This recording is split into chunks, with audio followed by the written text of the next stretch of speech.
Hello दोस्तों, आप लोगों को मेरे यूट्यूब चैनल मैथ्स के जी के ज्ञान में स्वागत है। आज हम लोग नेक्स्ट सेट करेंगे जिसमें 25 क्वेश्चन समान विज्ञान से होगा। जो जितने भी कॉम्पिटिटिव एग्जाम है जिसमें साइंस क्वेश्चन पूछा जाता है उसमें कारगर साबित होगा। तो बिना देरी किए हुए हम लोग स्टार्ट करते हैं इस वीडियो को। तो पहला क्वेश्चन है, सल्फर अणु S8 में सल्फर की ऑक्सीकरण संख्या एवं संयोजकता है 0 एवं 2, 6 एवं 8, 0 एवं 8, 6 एवं 2। तो इसका सही आंसर हो जाएगा 0 एवं 2। सल्फर अणु S8 में सल्फर की ऑक्सीकरण संख्या 0 होती है एवं संयोजकता 2 होती है। सल्फर को ब्रिमस्टोन भी कहा जाता है। यह पीला क्रिस्टलीय ठोस है। नेक्स्ट क्वेश्चन है, एक व्यक्ति 100 सेंटीमीटर से निकट की वस्तुओं को नहीं देख सकता है। लेंस की फोकस दूरी क्या है जिसकी आवश्यकता उसे 25 सेंटीमीटर पर रखी वस्तु को साफ साफ देखने के लिए होगी। ठीक, तो इसे हम लोग सॉल्व करते हैं। तो यहाँ पे दिया गया है व्यक्ति निकट की वस्तु नहीं देख सकता है। ठीक, तो इसका मतलब है u बराबर, यहाँ पे u बराबर कितना होगा, u बराबर दिया हुआ है आपका 100 सेंटीमीटर। ठीक है, क्योंकि एक व्यक्ति 100 सेंटीमीटर के निकट की वस्तु को नहीं देख सकता है, तो सबसे नज़दीक की वस्तु की दूरी कितना हो गया, 100 सेंटीमीटर। ठीक, उसके बाद v बराबर कितना है, तो 25 सेंटीमीटर। ठीक, क्योंकि जिसकी आवश्यकता उसे 25 सेंटीमीटर पर रखी वस्तु को साफ साफ देख सकता है, यानी कि वस्तु की दूरी v बराबर क्या होता है, वस्तु की दूरी। तो कितना है वस्तु की दूरी, 25 सेंटीमीटर। ठीक है, तो यहाँ पे 25 सेंटीमीटर हो गया। उसके बाद हमें निकालना क्या है, तो सब हमें फोकस दूरी निकालना है। तो हम लोग जानते हैं 1/f equals to 1/v minus 1/u होता है। इसमें वैल्यू हम लोग पुट करेंगे तो 1/v का वैल्यू कितना हो जाएगा, 1/25 माइनस 1/u। तो u का वैल्यू कितना है, 100 है। ठीक है, अब इसे हम लोग सॉल्व करेंगे।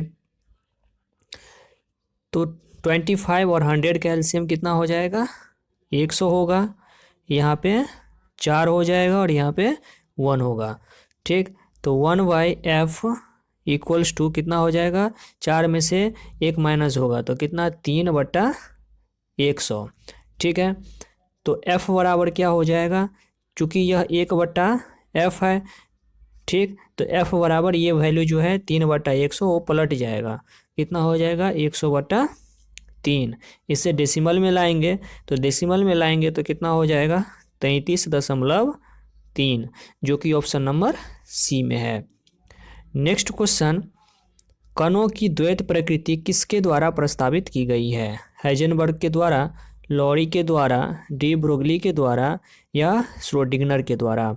ठीक, तो इसका सही आंसर हो जाएगा आपका option number C, de Broglie के द्वारा। कणों की द्वैत प्रकृति डी ब्रोगली द्वारा प्रतिपादित किया गया था। नेक्स्ट क्वेश्चन है, आवर्त सारणी में परमाणु क्रमांक 16 वाले तत्व को किस समूह में रखा जाएगा। ऑप्शन ए है तृतीय, बी है चतुर्थ, सी है पंचम, डी है षष्टम। तो आवर्त सारणी की परमाणु संख्या 16 वाले तत्व को षष्टम श्रेणी में यानी कि समूह में रखा जाता है।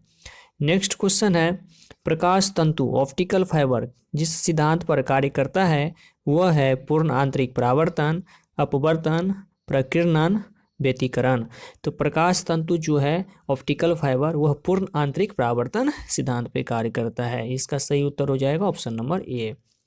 नेक्स्ट क्वेश्चन है, जब किसी पुष्प का पराग उसी पौधे के पुष्प के परागकोश वर्तिकाग्र में अंतरित कर दिया जाता है तो उसे कहा जाता है ऑटोगेमी, एलोगेमी, जेनोगेमी या सजात पुष्पी पुष्पन।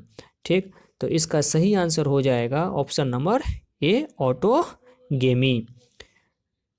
नेक्स्ट क्वेश्चन है, फैराड मात्रक है स्वप्रेरकत्व का, धारिता का, अन्योन प्रेरकत्व का, डी है विद्युत विश्लेषण की चालकता का। तो इसका सही आंसर हो जाएगा ऑप्शन नंबर बी धारिता का। नेक्स्ट क्वेश्चन है कार्बन C14 एक परमाणु में मूलभूत कणों की कुल संख्या है। ठीक, तो यहाँ पे पूछा जा रहा है मूलभूत कणों की कुल संख्या। तो किसी भी परमाणु में मूलभूत कणों की कुल संख्या पूछा जाए तो उसका सूत्र होता है number of neutrons plus number of protons plus number of electrons. तो यहाँ पे कार्बन C यानी कि C6 और 14 दिया गया है। ठीक, तो यह क्या होता है, परमाणु संख्या होता है और यह द्रव्यमान संख्या होता है। ठीक, तो यहाँ पे हमें नंबर ऑफ न्यूट्रॉन्स कितना हो जाएगा, और नंबर ऑफ न्यूट्रॉन्स निकालने के लिए क्या करते हैं, द्रव्यमान संख्या में से परमाणु संख्या को माइनस कर देते हैं। ठीक, तो सबसे पहले मूलभूत कणों की कुल संख्या का फॉर्मूला क्या बोले, नंबर ऑफ न्यूट्रॉन्स। ठीक, तो नंबर ऑफ न्यूट्रॉन्स कितना हो जाएगा, 14 में से 6 माइनस करेंगे तो 8 प्लस उसके बाद क्या फार्मूला था, नंबर ऑफ प्रोटॉन्स। तो नंबर ऑफ प्रोटॉन्स क्या है, कितना है यहाँ पे 6 है, तो 6 प्लस नंबर ऑफ इलेक्ट्रॉन्स। हम लोग जानते हैं नंबर ऑफ प्रोटॉन्स बराबर क्या होता है, नंबर ऑफ इलेक्ट्रॉन्स होता है। तो यह भी 6 हो जाएगा। अब इसको प्लस करेंगे तो आंसर आ जाएगा कितना, 6 6 12 और 8 20। इसका सही आंसर हो जाएगा जो कि ऑप्शन नंबर डी में है। नेक्स्ट क्वेश्चन है यदि वातावरण के दाब में वृद्धि कर दी जाए तो भाप की गुप्त ऊष्मा परिवर्तन नहीं होता, बढ़ती है, कम होता है, त्रुटिपूर्ण परिवर्तित होती है। तो इसका सही आंसर हो जाएगा कम होती है। नेक्स्ट क्वेश्चन है ऊर्जा प्रवाहित नहीं होता है अनुप्रस्थ प्रगामी तरंगों द्वारा, अनुदैर्घ्य प्रगामी तरंगों द्वारा, अप्रगामी तरंगों द्वारा, वैद्युत चुंबकीय तरंगों द्वारा। तो इसका सही आंसर हो जाएगा ऑप्शन नंबर सी, अप्रगामी तरंग द्वारा ऊर्जा प्रवाहित नहीं होती है। नेक्स्ट क्वेश्चन है उत्तल लेंस की फोकस दूरी अधिकतम होगी नीले प्रकाश के लिए, पीले प्रकाश के लिए, हरे प्रकाश के लिए, लाल प्रकाश के लिए। तो इसका सही आंसर हो जाएगा ऑप्शन नंबर डी, उत्तल लेंस की फोकस दूरी लाल प्रकाश के लिए अधिक होती है। क्यों, क्योंकि फोकस दूरी जो होता है वो समानुपाती होता है तरंग दैर्घ्य का। तरंग दैर्घ्य को हम लोग लैम्डा से सुनिश्चित करते हैं। ठीक, तो जिस रंग का तरंग दैर्घ्य अधिक होगा उसका फोकस दूरी भी अधिक होगा। तो हम लोग जानते हैं लाल रंग का तरंग दैर्घ्य अधिक होता है, इसलिए इसका फोकस दूरी भी क्या होगा, अधिक होगा। नेक्स्ट क्वेश्चन है एक परमाणु पर कुल आवेश +2 है, इसमें 28 इलेक्ट्रॉन तथा 30 न्यूट्रॉन है, इसकी द्रव्यमान संख्या होगी। ठीक, यानी कि एक परमाणु पर कुल आवेश कितना दिया गया है, +2 है, और उसमें इलेक्ट्रॉन की संख्या कितना है, 28 है। ठीक, तो परमाणु में इलेक्ट्रॉन कितना है, क्योंकि +2 चार्ज है, तो +2 चार्ज है तो यानी कि इसका मतलब ये हुआ 2 इलेक्ट्रॉन किसी को दे रहा है, लेकिन इसमें टोटल था कितना, 28 था, और बचा कितना 2 देने के बाद, तो 28 माइनस 2 यानी कि 26 इलेक्ट्रॉन अभी इसके पास है, जिसे हम लोग क्या कहेंगे, उदासीन परमाणु में नंबर ऑफ इलेक्ट्रॉन। ठीक, और इलेक्ट्रॉन की संख्या बराबर क्या होता है, प्रोटॉन की संख्या। और हम लोग जानते हैं द्रव्यमान संख्या यहाँ पे पूछा जा रहा है, और द्रव्यमान संख्या का फॉर्मूला होता है number of neutron plus number of proton. ठीक है, तो 26 प्लस 30। ठीक, क्योंकि 30 वैल्यू यहाँ पे दिया हुआ है, क्या है, तो न्यूट्रॉन की संख्या है।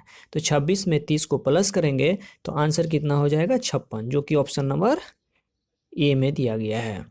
ठीक, नेक्स्ट क्वेश्चन है 13 नंबर डीएनए किस पर हाइपरक्रोमोसिटी दर्शाता है, हीटिंग पर, कूलिंग पर, क्रिस्टलाइजिंग पर या रेप्लिकेशन पर।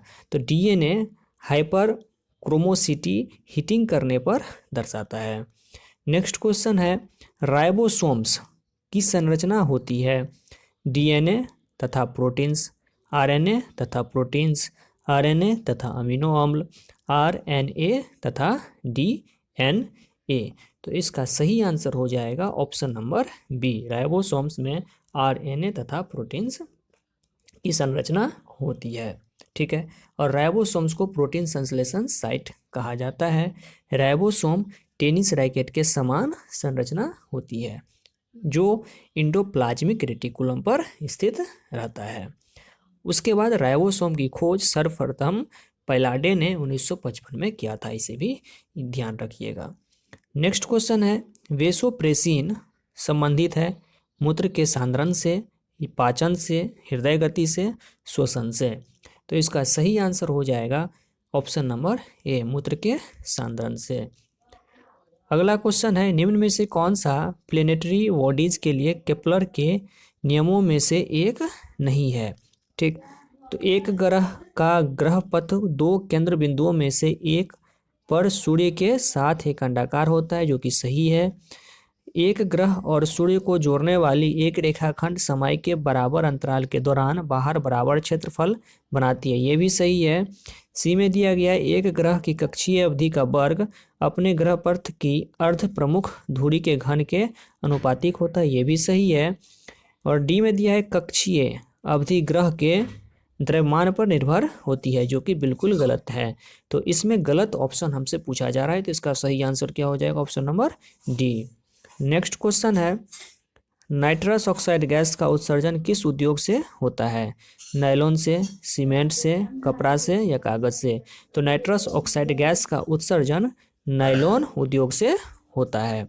ठीक है, नाइट्रस ऑक्साइड को हाथ से गैस भी कहते हैं और नाइट्रस ऑक्साइड का रासायनिक सूत्र N2O होता है। नेक्स्ट क्वेश्चन है, 8 वाट प्रतिरोध का कोई विद्युत हीटर विद्युत मेंस से 2 घंटे तक 15 एम्पियर विद्युत धारा लेता है, हीटर में उत्पन्न ऊष्मा की दर है। ठीक, तो यहाँ पे विद्युत हीटर द्वारा उत्पन्न ऊष्मा की दर पूछा जा रहा है। तो विद्युत हीटर द्वारा उत्पन्न ऊष्मा की दर का फॉर्मूला होता है I²R। ठीक है, I का वैल्यू कितना दिया गया है? 15 एम्पियर, तो 15 का स्क्वायर हो जाएगा, मल्टीप्लाई R का वैल्यू कितना दिया गया है? तो 8 वाट। ठीक है, तो 15 का स्क्वायर गुने 8, इसे सॉल्व करेंगे। ठीक है, तो आंसर आपका आ जाएगा कितना? 1800। ठीक है, जो कि ऑप्शन नंबर सी में दिया गया है। नेक्स्ट क्वेश्चन है, लौह अयस्क का सांद्रण किस विधि द्वारा किया जाता है? झाग उत्प्लावन विधि, वैद्युत अपघटन विधि, भर्जन विधि, चुंबकीय उपचार विधि। तो इसका सही आंसर हो जाएगा ऑप्शन नंबर डी, चुंबकीय उपचार विधि द्वारा लौह अयस्क का सांद्रण किया जाता है। वैद्युत अपघटन विधि द्वारा एल्युमिनियम, सोडियम और पोटेशियम अयस्क का सांद्रण किया जाता है। नेक्स्ट क्वेश्चन है, समुद्री घास निम्नलिखित तत्व का मुख्य तथा महत्वपूर्ण स्रोत है? आयोडीन की, क्लोरीन की, ब्रोमीन की, उपयुक्त में से कोई नहीं। तो समुद्री घास आयोडीन तत्व का मुख्य स्रोत है। निम्नलिखित में से कौन सा आयन कार्बन परमाणु के सम इलेक्ट्रॉनिक है? ठीक है, कार्बन परमाणु के सम इलेक्ट्रॉनिक। तो कार्बन, ठीक है, कार्बन में नंबर ऑफ इलेक्ट्रॉन्स कितने होते हैं?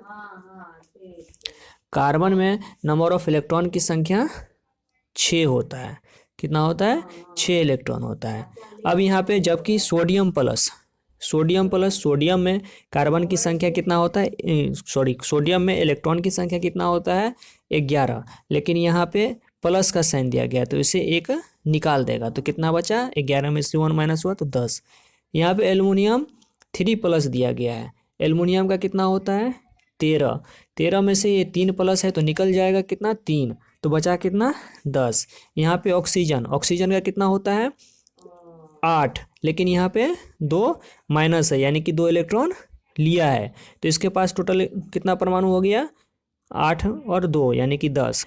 नाइट्रोजन, ठीक है, नाइट्रोजन के पास कितना होता है? 7, और इसमें एक प्लस का साइन है। ठीक है, तो प्लस का मतलब हुआ एक इलेक्ट्रॉन खो देगा, तो 7 में से 1 निकल जाएगा, तो बचा कितना? 6।